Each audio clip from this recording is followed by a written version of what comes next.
Antoine Léaumont, député de l'Essonne, bonjour à vous. Merci d'avoir patienté. On écoutait justement votre collègue Adrien Quatennens qui interpellait Gabriel Attal. Je rappelle que la France Insoumise, vous étiez contre cet exercice qu'on est en train de suivre sur France Info, donc de questions au Premier ministre. Qu'est-ce que vous en pensez? On imagine que sur la forme, vous n'avez pas changé d'avis. Ça ne vous réjouit pas d'entendre le Premier ministre répondre à toutes les interpellations?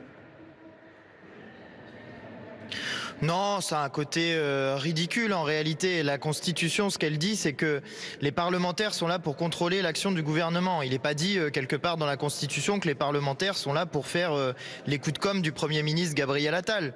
C'est plutôt l'inverse. Normalement, on est là pour interroger le gouvernement, pour poser les questions qu'on a à poser au gouvernement. Et moi, par exemple, j'aurais bien aimé pouvoir poser une question à Monsieur Darmanin sur l'opération XXL Place Nette qu'il a annoncée à Strasbourg avant qu'elle ait lieu, permettant ainsi aux dealers de s'enfuir avant que les policiers arrivent. Vous voyez, ça par exemple, c'est une question que j'aurais bien aimé poser à Monsieur Darmanin.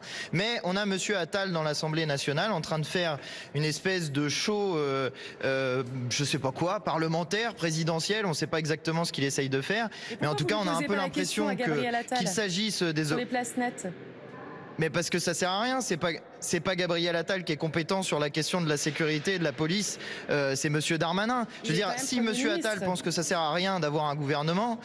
Oui, tout à fait, mais s'il est, il est chef du gouvernement. Normalement, le gouvernement, alors on a un peu oublié parce que on fonctionne dans une 5e République qui est très présidentielle et que le présidentialisme de la 5e République se diffuse dans tous les échelons. Mais en réalité, normalement, le gouvernement, c'est un groupe, c'est un collectif. Et le Premier ministre, il est le chef du gouvernement, il organise l'action du gouvernement. Il n'est pas censé être le spécialiste S-police, le spécialiste S-justice, le spécialiste S-écologie. Il est Premier ministre, il organise l'action du gouvernement, il donne des directions politiques. Or, maintenant, il y a une utilisation de la 5e République qui est Monsieur Macron décide de tout seul dans son coin, Monsieur Attal applique les décisions et comme là il y a une guerre de succession qui est lancée, eh ben, on utilise l'Assemblée nationale pour faire la propagande de Monsieur Attal. Ça ne sert à rien, ça n'est pas ça. Le rôle de l'Assemblée nationale et du gouvernement, c'est d'avoir un rapport de pouvoir les uns avec les autres, les uns étant l'exécutif, les autres étant le législatif. Et nous, législatifs, nous sommes normalement l'expression de la souveraineté populaire là pour contrôler le gouvernement. On n'est pas là pour servir de faire valoir à un Premier ministre en difficulté sur tous les sujets, qu'il s'agisse des questions de sécurité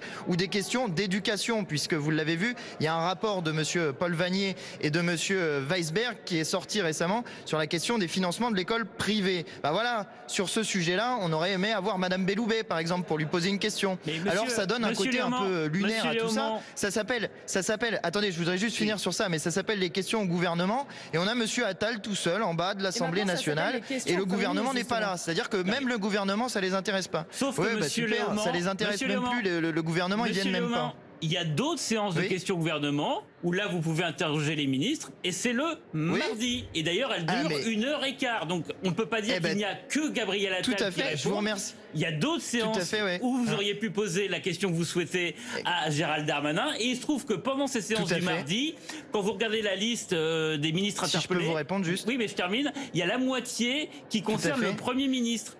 Alors même que c'est pas une obligation. Donc les députés sont demandeurs d'interroger le Premier ministre.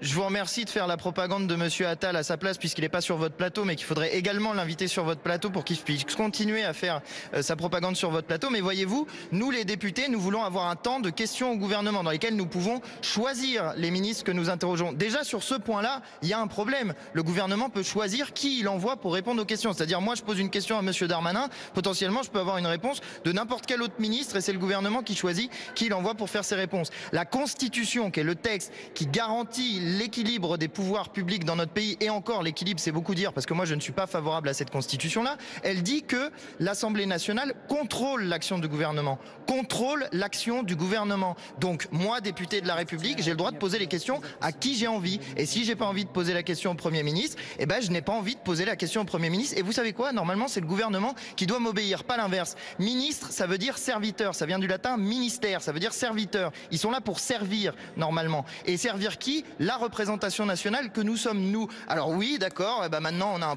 un Premier ministre et un Président de la République qui sont dans une application monarchiste du pouvoir politique, mais voyez-vous, ici, il existe encore à l'Assemblée nationale des gens qui sont des démocrates, qui sont des gens qui sont favorables à une démocratie parlementaire. Et bien dans une démocratie parlementaire, c'est l'Assemblée qui commande et le gouvernement qui obéit, pas l'inverse. Merci Antoine Léaumont, on a compris évidemment votre point de vue. Merci d'être intervenu sur France Info.